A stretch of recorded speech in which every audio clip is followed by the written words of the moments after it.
நம்மளை எப்படி பயங்காட்டுவாங்க, அதெல்லாம் பெரிய கட்சி, இந்த கட்சிகளை எப்படி நீங்கள் வெல்லுவீங்க, கூட்டணி போகாமல் எப்படி வெல்லுவீங்க அப்படின்னு. இவ்வளோ காலம் பொறுத்திருந்தீங்களே, இன்னும் 2 ஆண்டுகள் பொறுத்திருங்க, எப்படி வெல்லுவோம்னு நாங்கள் சீமா இவன்லாம் ஒரு ஆளா? இப்போ இவனும் ஒரு ஆளு, இப்போ தெரியுதுல்ல. கொஞ்ச நாள் கழிச்சு இவன் தாங்க ஆளு, அது வரும். எங்கள் கனவு ஒன் ஆஃப் தி பார்ட்டி அல்ல, நம்பர் 1 பார்ட்டி. அதான் எங்க கனவு. சும்மா கூட்டணி வை கீட்டணி வை. எங்கள் தாய்ப்புலி செந்தமிழன் சீமான் உங்களோடு.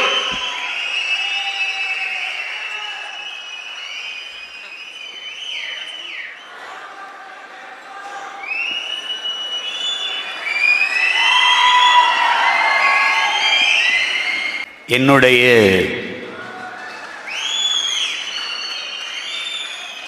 உயிரோடும் உணர்வோடும் கலந்து வாழுகின்ற என் தாய் தமிழ் உறவுகளே, என்னுடைய பேரன்பிற்கும் பெரும் நம்பிக்கைக்கும் உரிய என் உயிருக்கினிய உடன் பிறந்தார்களே, உங்கள் அனைவருக்கும் என் அன்பும் வணக்கமும்.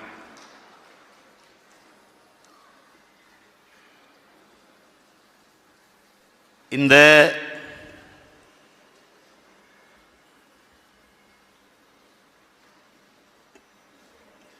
பொதுக்குழு கூட்டத்திற்கு வருகை தந்திருக்கிற உங்கள் அனைவருக்கும் என்னுடைய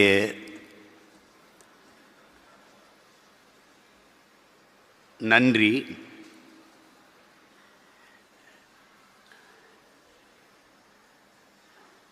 பசியோடு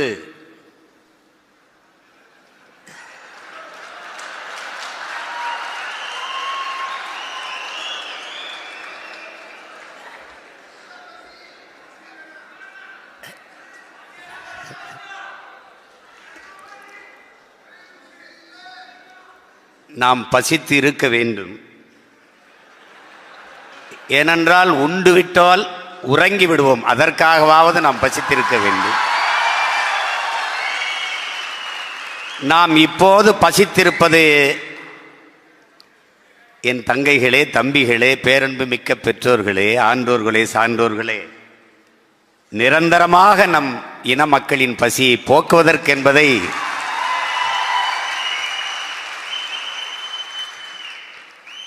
நீங்கள் நினைவில் கொள்ள வேண்டும்.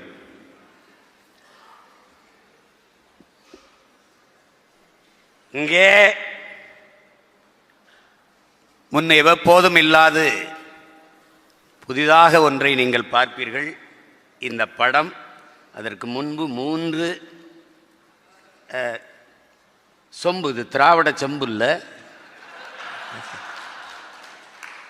இது தமிழ் தேசிய இன பிள்ளைகளுக்கு சத்தியம் தரக்கூடிய தெம்பு. இது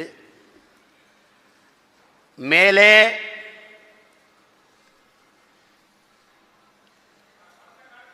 எங்கள் அன்பு மகன் நம் தம்பி பாலச்சந்திரன் அவர்கள்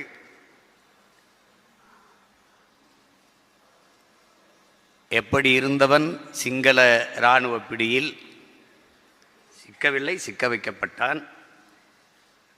அவன் அவர்கள் கொடுத்த அந்த இன்சுவை கட்டியை ஒன்று கொண்டு எங்கோ ஒரு இலக்கை நோக்கி வெறித்து பார்க்கிற படம். அது உங்களைத்தான் பார்க்கிறான் என்பதை நீங்கள் நினைவில் கொள்ள வேண்டும்.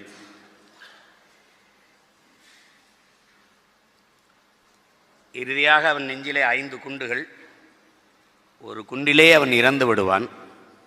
ஒரு பிஞ்சு பாலகன் அவன் நெஞ்சிலே 5 குண்டுகளை பாய்ச்சுகிற அளவிற்கு அவர்களுக்கு வன்மமும் வெறியும் இருந்திருக்கிறது என்பதை நீங்கள் புரிந்து கொள்ள வேண்டும். அந்த படத்தை ஏன் அங்கு வைத்திருக்கிறேன் என்றால், அதை பார்க்கிற போது அதைவிட 1000 மடங்கு வெறியும் வன்மமும் உங்களுக்கு வர வேண்டும் என்பதற்காக. இத்தனை பெரியப்பா, இத்தனை சித்தப்பா, இத்தனை தாத்தா, இத்தனை மாமா, இத்தனை அத்தை, இத்தனை அக்கா, எத்தனையோ தம்பிகள் இருக்கும்போது எனக்கு இந்த நிலை, நாளை உங்களுக்கோ உங்கள் பிள்ளைகளுக்கோ அந்த நிலை வராமல் நீங்கள் விழித்து கொள்ளுங்கள், எச்சரிக்கையாக இருங்கள் என்பதை காட்டுவதற்காக நம் பிள்ளை நெஞ்சிலே குண்டு தாங்கி வீழ்ந்து கிடக்கிறான். அதற்கு கீழே நம்முடைய அன்பு தலைவரை பெற்று தமிழ் தேசியனத்திற்கு கொடையாக கொடுத்த பெருமாட்டி, தமிழ் தேசியனத்தின் தாய் பாரதி அம்மாளினுடைய புனித சாம்பல். அதற்கு அடுத்து நம்முடைய அன்பு தலைவர் மேதகவி பிரபாகரன் அவர்களுடைய வீட்டு வாசலில் எடுக்கப்பட்ட மண், தமிழீழ தேசத்தின் மண், நம் தலைவனின் காலடிப்பட்ட மண். அதற்கடுத்து நம் ஆறுயிர் தம்பி உணர்வு,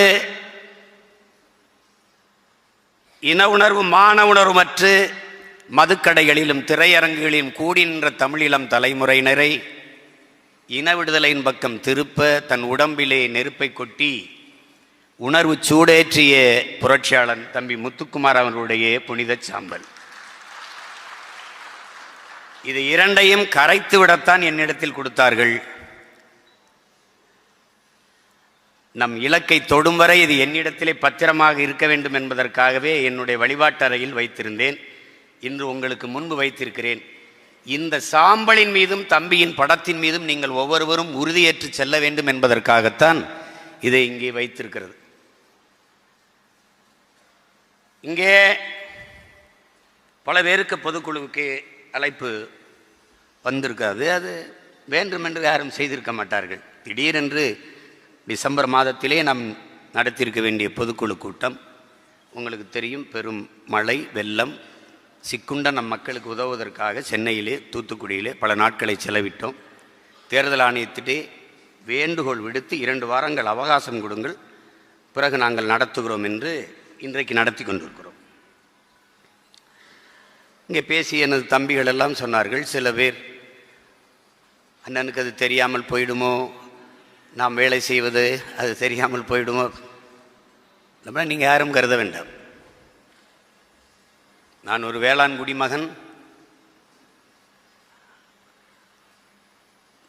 நான் எண்ணற்ற செடிகளை நட்டிருக்கிறேன், விதைத்திருக்கிறேன். எந்த செடி செழிப்பாக வளர்கிறதோ அதுக்கு நான் வைத்த உரமும் தண்ணீரும் அல்ல காரணம், அந்த செடியின் வேறுதான் காரணம் என்பதை நான் நன்கு அறிவேன்.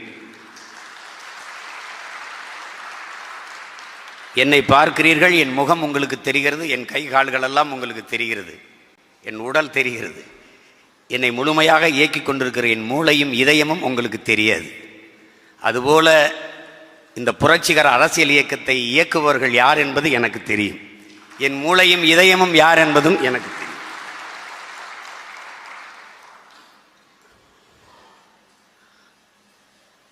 அதை தெரியாமல் 14 ஆண்டு காலம் இந்த படையை நடத்தி வந்திருக்க முடியாது. இதிலே உங்களுக்கு எந்த ஐயமும் வேண்டாம், அனைத்தும் அறிவோம் யாம்.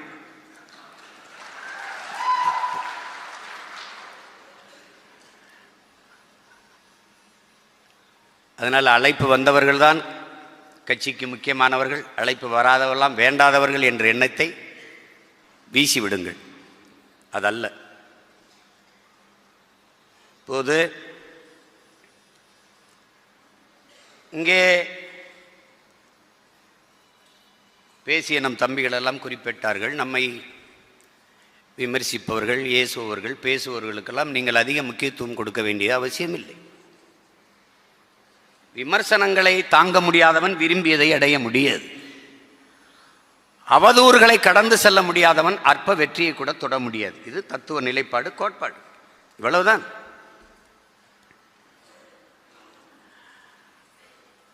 நீங்கள் உயர்ந்த லட்சியத்தை சுமந்து நிற்கிறீர்கள். நீங்கள் ஒவ்வொருவரும் புரட்சியாளர்கள் என்கிற பெருமிதமும் திமிரும் உங்களுக்கு இருக்க வேண்டும்.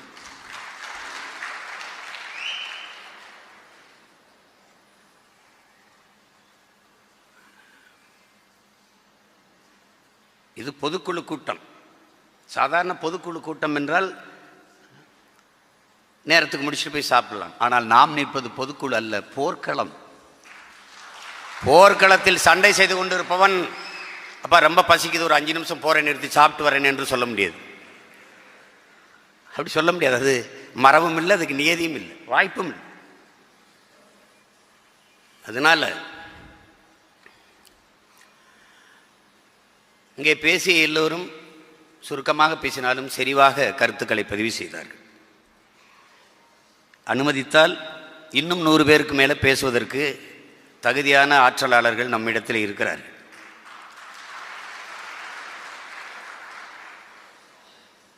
இதுவரை எத்தனையோ தேர்தல்களை நாம் எதிர்கொண்டிருந்தாலும் நாம் எதிர்கொள்ள இருக்கிற 24 தேர்தலும் 26 தேர்தலும் நாம் தமிழர் கட்சிக்கு அல்ல, தமிழ் பேரினத்திற்கே மிக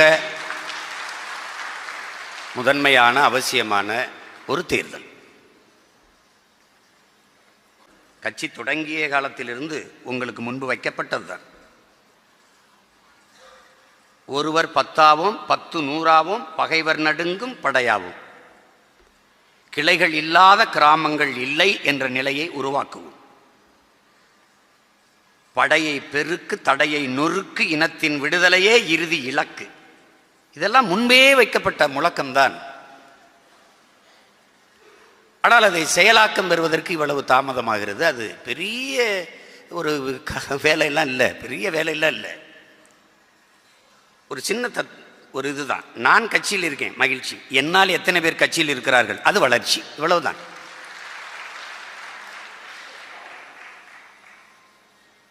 எவரி பூத் 10 யூத் என்பது இப்போது இல்லை, முன்பிருந்தே சொல்லி கொண்டு வருவது. அந்த வரைமுறையை பின்பற்றி அரவிந்த் கெஜ்ரிவால் வென்றது டெல்லியிலே உங்களுக்கு தெரியும். ஒரு வாக்ககம் 10 முகவர்கள் என்றில்லாத ஒரு வாக்ககத்திற்கு ஒரு கிளை, ஒரு கிளைக்கு குறைந்தது 8-10 உறுப்பினர்கள்.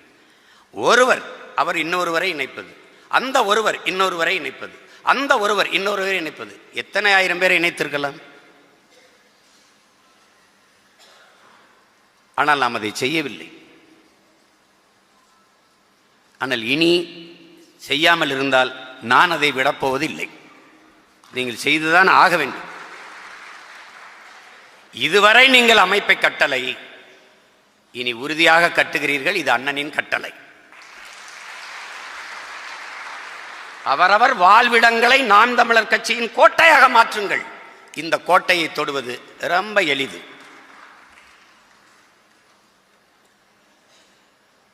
என் அன்பு உடன் பிறந்தார்களுக்கு, என் உயிருக்கினையே என் சொந்தங்களுக்கு நான் சொல்லுவேன், நேர்மறை சிந்தனைகளை வளர்த்து கொள்ளுங்கள்.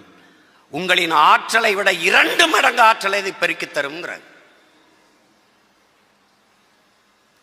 நாம் ஏன் இந்தி ஒழிக என்று முழக்கமிடணும்? தமிழ் வாழ்க. இன்னொருவன் தாய்மொழியை ஒழிப்பதல்ல என் வேலை. என் தாய்மொழியை அழிவில் இருந்து மீட்பதே என் வேலை. அதை காப்பதே என் கடமை. அப்படிதான் நீங்க யோசிக்கணும். திராவிடம் ஒழிக அதல்ல என் கோட்பாடு, என் கொள்கை. தமிழ் தேசியம் எழுக வெல்க அதான் எங்க கோட்பாடு. இவன் எப்படியாவது தோற்க வேண்டும் என்று நீ போராடாதே, நீ எப்படியாவது வெல்ல வேண்டும் என்று போராடு. இதுதான் உன்னுடைய நிலைப்பாடாக இருக்க வேண்டும், கோட்பாடாக இருக்க வேண்டும். அவன் குள்ளமாக வேண்டும் என்று நீ எண்ணாதே, நான் உயரமாக வேண்டும் என்று எண்ணு. அதான் முக்கியம். அதற்கு வழிதான், ஒரே வழிதான் இருக்கிறது. என் அன்பிற்குரியவர்களே, இந்த மண்ணை மாற்றுவதற்கு முன்பு நான் என்னை மாற்ற வேண்டும். அதான் முக்கியம். இந்த மண்ணை வெல்வதற்கு முன்பு மக்களின் மனதை வெல்லணும். அதான் முக்கியம். அதுதான் மக்களின் இதயத்திற்கு நெருக்கமாக செல்லுங்கள்னு சொல்றது. ஒரு மாசம் போய் மக்களுக்கு களத்திலே நின்று உதவினோம். ஒருத்தரும் படம் பிடிக்கல, செய்தியாக்கல. அதை பத்தி கவலைப்பட என் தம்பி எல்லாம் சொல்லுவாங்க அப்படின்னு. அவர்கள் விளம்பரத்திற்கு வேலை செய்கிறார்கள். நாம் இதை விரும்பி செய்கிறோம். யாருக்கு செய்கிறோம்? அக்காவிற்கு, தங்கைக்கு, தம்பிக்கு, அப்பாவுக்கு, பெரியப்பாவுக்கு, சித்தப்பாவுக்கு, தாத்தாவுக்கு, பாட்டிக்கு. இது நம் கடமை. இங்க எல்லாம் சொல்றாங்க, என் தங்கச்சி இளவஞ்சி கூட அந்த ஆணுக்கு பெண்ணுக்கு சமமாக 50 20 தொகுதி. இதில் ஒரு பெருமையும் அல்ல, நம் பிறவி கடமை என்பதை நீங்க புரிஞ்சுக்கணும். இதெல்லாம் பெருமையில அவனோட கடமை.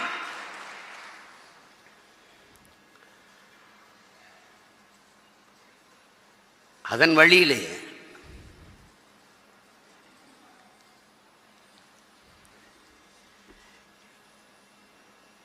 புதிதாக ஒரு கோட்பாட்டை வகுத்துக் கொண்டு தத்துவத்தை தேர்தல் மாற்றிக்கொண்டு நிற்கிற பிள்ளைகள் நாம் அல்ல. நமக்கு எல்லா வடிவத்திலும் தத்துவமாக நம் தலைவன் இருக்கிறார். நீங்கள் என்ன நிறைய அறிவு கொண்டு வர வேண்டும், ஆற்றல் கொண்டு வர வேண்டும் என்றெல்லாம் இந்த இயக்கம் உங்களை எதிர்பார்க்கவில்லை, நானும் எதிர்பார்க்கவில்லை. அறிவு புகட்டப்படும், ஆற்றல் ஊட்டப்படும், வளர்க்கப்படும். ஆனால் நீங்கள் அளவில்லாத அன்பை கொண்டு வர வேண்டும்.